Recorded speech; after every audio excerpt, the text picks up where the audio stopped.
Halo, apa kabar Anda semuanya? Kembali lagi bersama saya di channel ini. Bila melihat view yang ada di belakang saya ini, Anda bisa saja berasumsi bahwa saat ini saya sedang berada di penginapan atau berada di hotel di daratan. Anda keliru, karena saat ini saya tidak berada di daratan, saya berada di tengah laut lepas di atas sebuah kapal bernama Dharma Kencana 7 yang menyeberangkan saya dari Makassar menuju ke Tanjung Perak, Surabaya.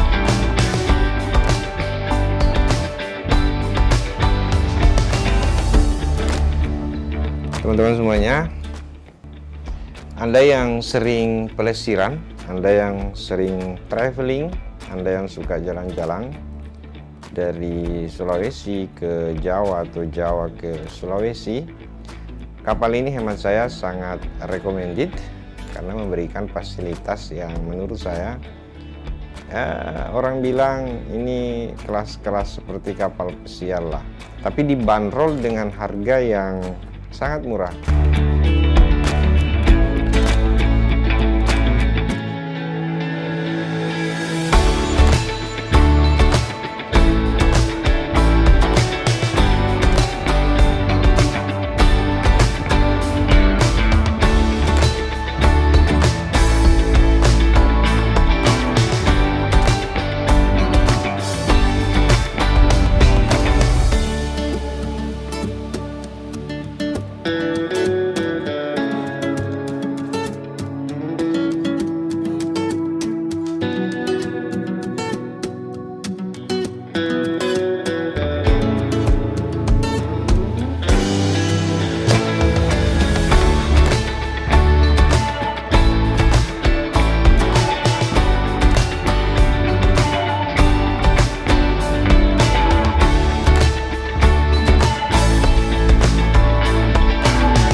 Untuk kamar yang saya tempati ini itu dibanderol ya sesuai yang tertera di tiket itu dengan harga 490.000 saja. Loh, kenapa bisa murah? Ya itu rahasia perusahaan. Dari harga normal yang sebetulnya hampir 700.000 rupiah untuk kelas VIP. Nah, saya dengan teman-teman ini mendapatkan harga yang istimewa. Saya juga tidak tahu bagaimana prosesnya, tetapi yang jelas proses pembelian ini menggunakan teori yang sering dipakai oleh Nahdlatul Ulama, yaitu tawassulan. Yang menarik, saya baru pertama kali masuk di pelabuhan Makassar, jadi saya tidak punya pengalaman banyak tentang itu. Tetapi yang jelas kami masuk di pelabuhan itu sekitar pukul 11 kalau tidak salah ya, pukul 11. pukul 11 itu lumayan agak lama menanti karena secara kebetulan ada 3 kapal yang rute pemberangkatannya itu beda-beda tipis. Betty, ada kapal Loser kalau tidak salah tadi malam itu yang pemberangkatan Biak. Saya tidak tahu kalau yang satunya, sehingga penumpang kapal Dharma Kencana ini paling buntut ya, paling belakang. Nah, yang saya agak sedikit sesalkan karena pada saat antrian untuk mendapatkan untuk check-in dan cetak tiket, di situ gerah, panas, lalu kemudian tidak bisa diatur antriannya secara baik dan benar, sehingga ya saya sih sarankan antrian itu kan budaya yang semestinya menjadi budaya kita bersama ya, tapi mungkin karena persoalan ketergesa-gesaan atau mungkin ada kekhawatiran untuk ditinggalkan kapal dan seterusnya, padahal sebetulnya tidak. Itu sekitar jam 11-an yang lebih atau setengah 12 lah, antrian lama sampai jam 12, padahal kapalnya berangkatnya jam 2 dini hari. Jadi sebetulnya tidak perlu ngotot-ngototan untuk cepat-cepat mencetak. Setelah tiketnya dicetak, kemudian kami dikasihkan semacam gelang warna kuning ya.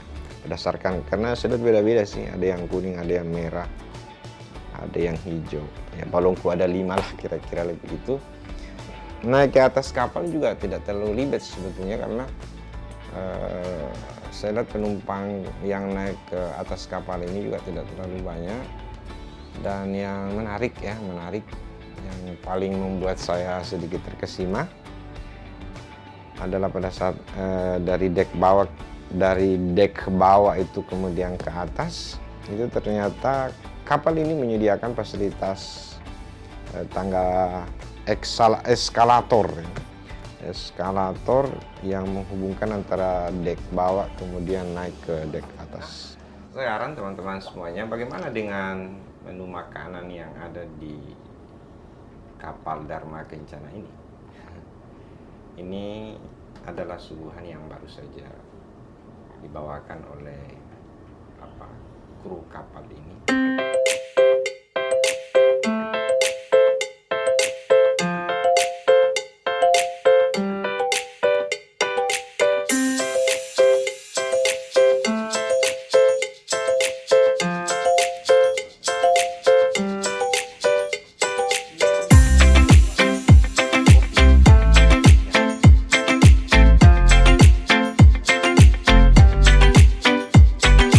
Baru pertama kali saya naik kapal laut dan alhamdulillah rasanya nikmat sekali. Tapi mau Ini agak oleng-oleng karena tadi kapal kayak gini. Sebetulnya sih bukan besar ombak, cuma ombaknya itu di jalanan kapal itu ombaknya begini baru jadi terasa. Tapi yang jelas makanannya gimana? Mulai dari fasilitasnya sampai menu makanannya, alhamdulillah sungguh luar biasa dan memuaskan. Iya. Saatnya kita makan.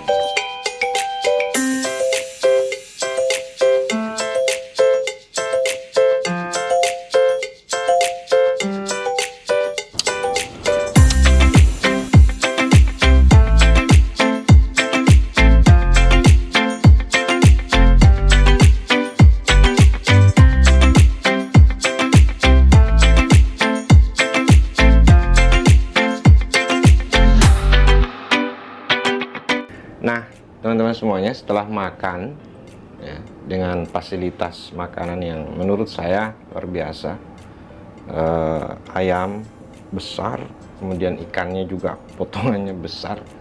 Kalau dikalkulasi dengan rupiah, ya kalau kita makan di darat itu sekitar 50.000. Berarti 490 dikurang 3 kali makan misalnya ya, karena perjalanan untuk ke Surabaya ini kan butuh waktu sekitar 30 atau 32 jam.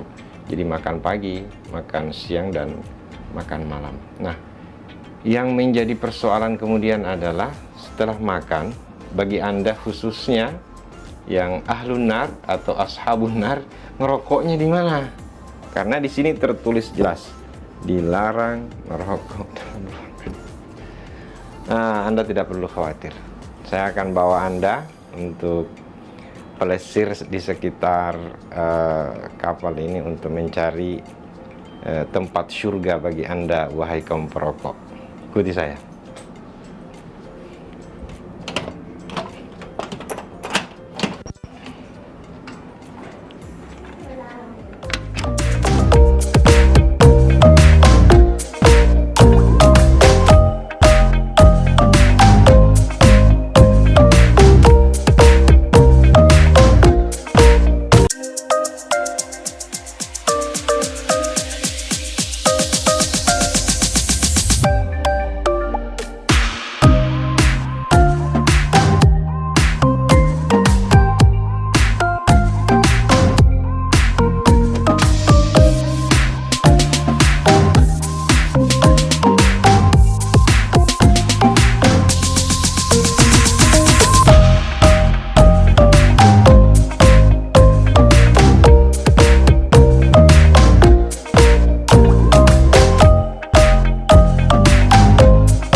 Halo, Anda semuanya.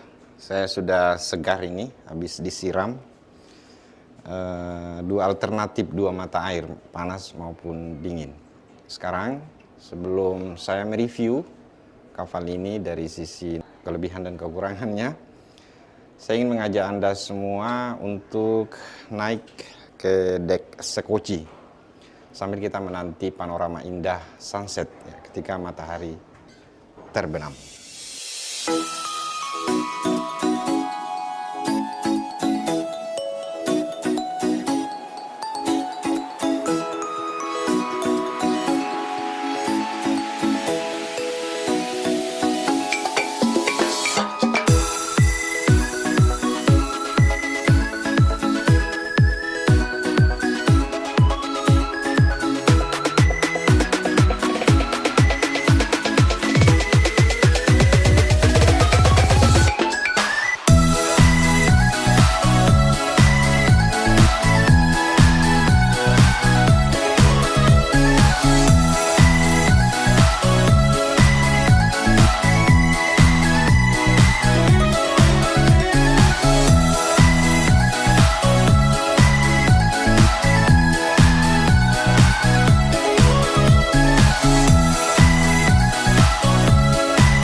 Teman-teman semuanya, sekarang jam di tangan saya sudah menunjukkan pukul 23 lebih. Hampir secara pribadi saya tidak bisa menemukan sudut buruk, sudut kekurangan dari kapal ini bila ditinjau sekali lagi dari sisi harga yang hanya Rp490.000. Itu harga yang saya pesan 2 minggu yang lalu ya, karena kabar yang beredar per 1 Juli katanya sudah naik. Dengan segala kelebihan yang ada, hampir saya sulit menemukan sisi kekurangannya, kecuali untuk satu hal, ya, bahwa di kapal ini ketika Anda berada di atas kapal dan berada di lautan, nyaris Anda tidak akan sibuk oleh HP Anda. Itu karena sama sekali tidak ada jaringan. Ini juga meskipun merupakan kekurangan, tapi menurut saya ini juga bagian dari kelebihan, karena hampir aktivitas kita hari ini selalu tutup buka HP. Tetapi dalam tempo waktu yang 32 jam bersama di kapal ini, suasana kita, interaksi kita dengan HP nyaris senyap kecuali untuk keperluan mendengarkan musik atau bacaan Al-Quran atau mengambil gambar atau mengambil video, ya, hening, senyap, ya, kekurangan sekaligus juga kelebihan. Makasih untuk Anda semua. Saatnya malam ini kita istirahat, karena kapal ini menurut informasi dari krunya insya Allah tiba di Surabaya pada pukul 9 pagi besok insya Allah. Makasih. Allahumma fiq ila aqwamit thoriq. Wassalamualaikum warahmatullahi wabarakatuh.